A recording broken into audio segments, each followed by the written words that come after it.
YouTube, what's poppin', baby? Welcome back to the channel. It's your boy Chef Zay. I hope everybody's having a great day. Make sure you guys go ahead and smash that like button and smash the subscribe button because we got the Browns content pumping all season. Also, drop down in the comments if you guys would like me to start talking more than just Browns. I'm talking all NFL, NBA, maybe potentially some Guardians. Let me know if I should start expanding my horizon when it comes to the content because I feel like throughout all of this dead time when there is no Cleveland Browns news, I feel like I could be offering more value and more content when it comes to other sports. So drop down in the comments what you guys would like as far as different types of content, and we can start heading towards that direction. But today I wanted to come on here and I wanted to go over the Cleveland Browns schedule and their prediction because whenever I'm on TikTok Live, this seems to be the number one question that I get literally every single day. And I figured instead of me having to repeat myself over and over again, we go ahead and we go through the schedule, we look at it, and we give my official prediction for the 2023 season. Now, usually when people do their Cleveland Browns or their schedule predictions, they go down each game and they try to figure out if it's a win or if it's a loss. Me being a homer, I feel like that's not good for me because if I look at the schedule, there's no reason why we can't win 13 games, right? So I'm trying to debate. We're gonna go down the schedule one game by one for sure, but at the same time, I'm just gonna start it out by saying the floor is 10 games minimum. If we don't win 10 games this year, there will be some coaches being fired.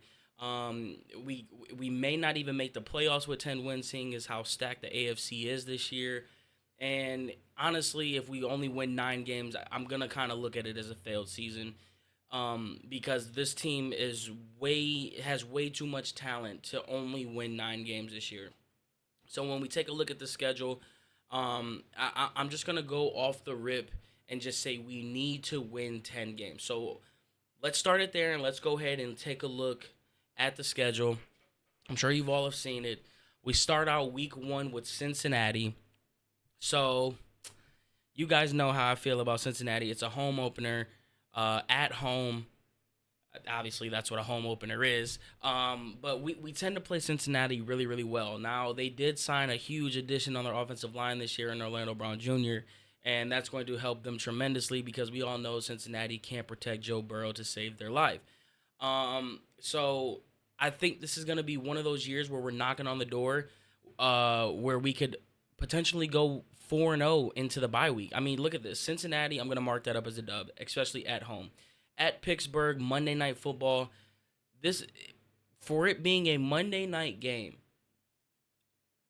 you feel like you got to tilt the favor to Pittsburgh just because of the history. Obviously, a coach like Mike Tomlin is going to show up in the big moments, especially on Monday Night Football against a division opponent.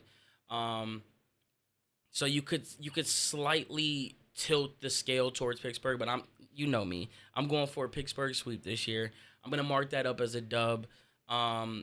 We should not be losing to Kenny Pickett right now. I think we should cause havoc with our defensive line and getting pressure. And I think Jim Schwartz, these first 2 weeks, actually these first 4 weeks, when you've got 3 divisional opponents, I think that he needs to let loose, like everyone says that that the scheme intends them to do. Just let everybody loose and let these guys know that it is time, that we are here, and that we need to put the pressure on the North because there's no reason why we shouldn't have 4 wins against these divisional opponents. We should come out theoretically 4-2. And those 2 losses, obviously one of them is going to be to Baltimore. So there's a loss right there. But going back to the schedule, third week, Tennessee, there's no way in hell we're losing to Tennessee. They always play us well. Derrick Henry seems to thrive when he plays against us for some reason. But like I said, with the addition of Jim Schwartz, I'm hoping that all of that can change because that's all pretty much Tennessee has at this point is Derrick Henry. And I'm not going to say he's starting to turn to the other side where it's like, yeah, he's coming down because he's still a freak athlete. But he is getting up there in football years, and our defense should be able to handle one guy, right? Week 4, Baltimore. This is where it's always tough because Baltimore always finds a way to put up a good fight, and usually they come out with a win. But being at home, when you got 3 home games out of the gate, and you got a Pittsburgh team who on paper is not better than you, Tell me why we can't go 4-0 into the bye week. Then when you come out of the bye week, this is where you can start to pile up a couple losses. But going 4-0, I feel like that would give you a little bit of a cushion to go ahead and take a fall to San Francisco. But that game is at home, so you gotta when you're going to when you got Super Bowl aspirations, you can't lose your home games no matter how good the team is. But for some reason, the Browns always play NFC teams like bad for some reason. I don't really understand why, but San Francisco has a great all-around defense. Obviously, they have weapons on offense: Christian McCaffrey, Debo Samuel, Kittle, and is Brock Purdy going to continue to be the guy that we saw last year, or will we be seeing Trey Lance up to this point? Who knows? But at the end of the day, I hate marking a loss at home for San Francisco, but coming out of the bye week and just that new energy where it's like maybe we find ourselves living in the moment too much at 4-0 coming out of the bye week feeling good. Maybe we drop a game here. So I'll chalk that one up to San Francisco, and I'll say that's an L. Week 7, Indianapolis, again, another team that plays us well. Um Theoretically, they people feel like they were a quarterback away types, 2 seasons ago, and then obviously last year was what it was. But we shouldn't be taking no loss to no rookie quarterback. I think leading back to Jim Shorts, it's one of those things where you just got to put the pressure on these guys. Obviously, the rookie can scramble and get out of the pocket and make plays like that. He's got a tremendous arm. But at the end of the day, I think that this should be one of those teams where we put our foot down and be like, yeah, we in the AFC, and we're not going to take nothing from any other NFC or AFC opponent. Then you go into week 8 against Seattle. So right now we've got one loss against San Francisco. So we're sitting at 5-1 going into week 8 against Seattle. And this is one of those games where you're West Coast. Obviously, Seattle has a great defense. And if Geno Smith is anything like he was last year, this is probably going to be another game that we drop. So I will give the Seattle the edge on this one, and I will chalk this one up as a loss, putting us at 4-2 going into Week 9 versus the Cardinals. This should not be a game that we lose. Everyone thinks that Arizona is on the tank train for Caleb Williams. Will Kyler Murray even be on the team up to this point? Will he get traded? Will he be injured? Who knows? Because the tank is on for Caleb Williams, and Arizona is in that sweepstakes. So that's going to be a win, sitting at 5-2. Now we come back into a couple division opponents. Baltimore, like I said, there's no reason why we shouldn't be going 4-2 in our division. This will be one of the losses at Baltimore. We split it 1-1. Give them the win on that one. Then going back into Pittsburgh at home, like I said, we're going for the sweep this year. Pittsburgh, I feel like, is going to be at the bottom of the division for the next few years.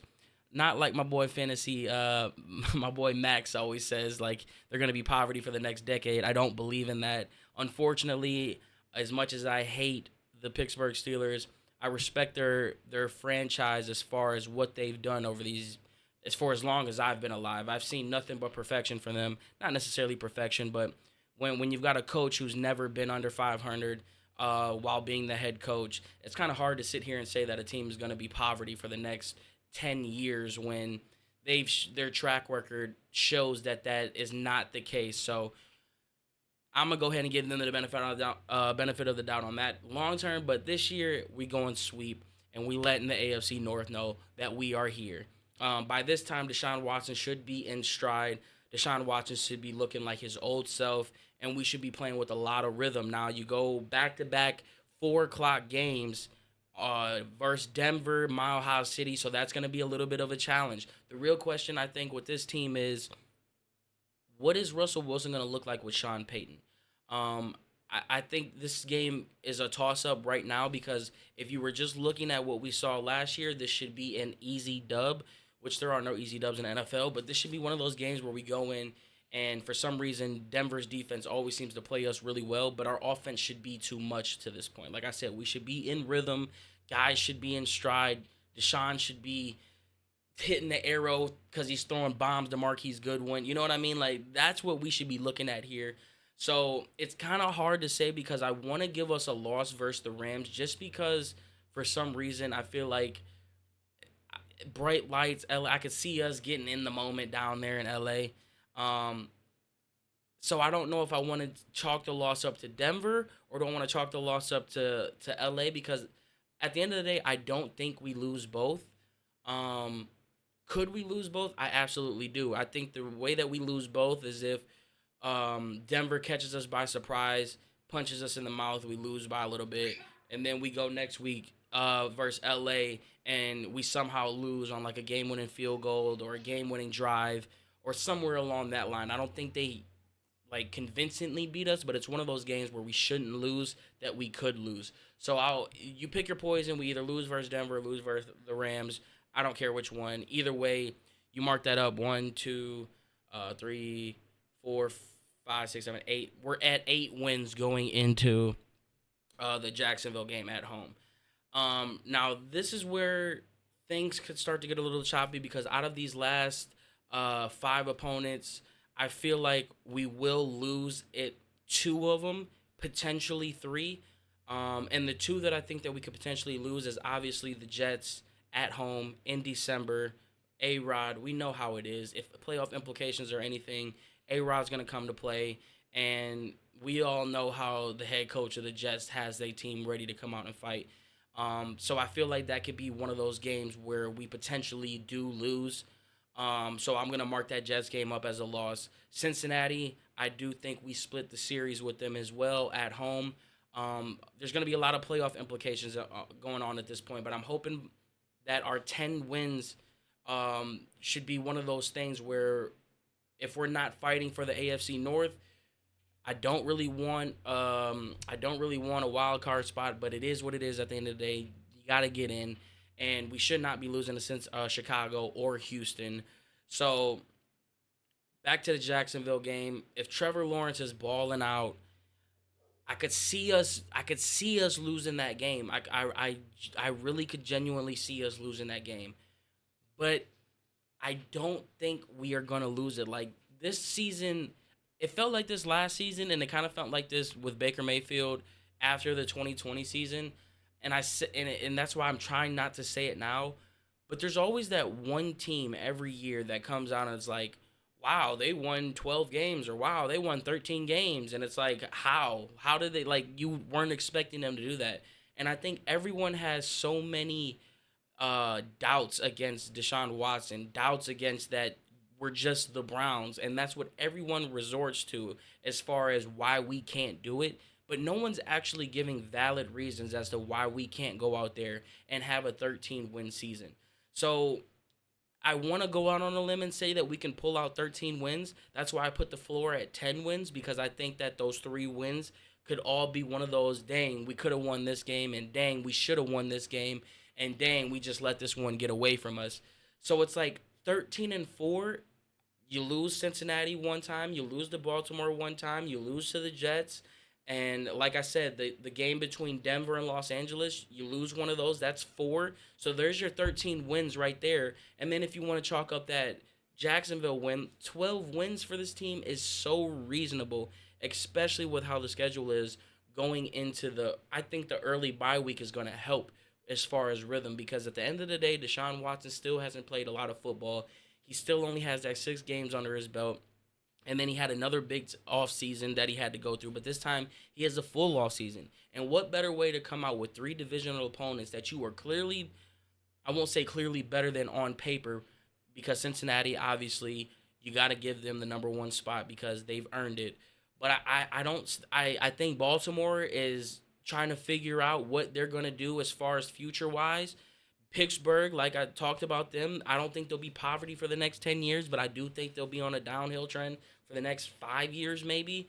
And Tennessee has no business being on the same football field with us up to this point with the direction that they're going and a rookie quarterback. And if Malik Willis is going to start Ryan Tannehill, whoever's at quarterback, they shouldn't be beating us. So it's a perfect opportunity to come out of the bye week, get smacked in the mouth by San Francisco, maybe. Like I said, there's no that could be one of those games that we do win that we probably don't win, And I'm convinced that this is one of those seasons where we're gonna take the league by storm, and I'm hoping that is the case. So I'm gonna go with my final record prediction. Final. We're gonna lose to Cincinnati at the end of the year. We're gonna lose to the Jets, so we'll go back to back losses at the end of the year, which I'm hoping it doesn't have. I'm hoping it doesn't bite us in the butt. But if we got 12 wins, we should be okay. We're gonna lose to either Denver or Los Angeles, so whatever one you want to mark up as a loss on that. And we're gonna lose to Baltimore, uh, November 12th.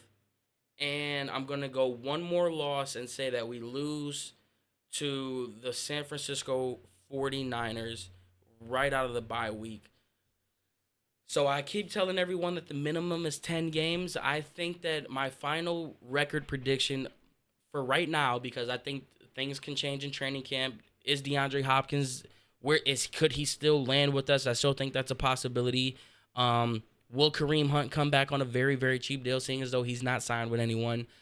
I'm gonna go ahead and say that we find a way to win 12 games and we end the season 12-5. And the two games that we could potentially lose that I did chalk up as a win will be Jacksonville, that would be 11, and then I just think that Denver, Los Angeles, back to back West Coast games could really haunt us. So it may be those two.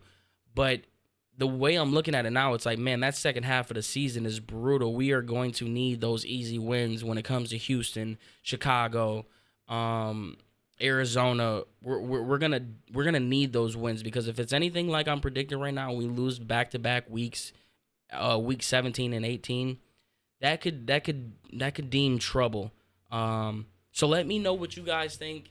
Your record prediction was gonna be for 2023 season. Let me know if I'm being a homer with my 12 win prediction, or if it seems a little bit realistic of the way I laid it out. I'm anxious to know. And like I said, put in the comments what you guys want me to talk about as far as expanding the horizon with different content. Like I said, I want to talk some basketball. I'll be down to talk all NFL if that's what you guys are looking forward to. So go ahead and drop that in the comments, and I'll see y'all in the next one. Peace.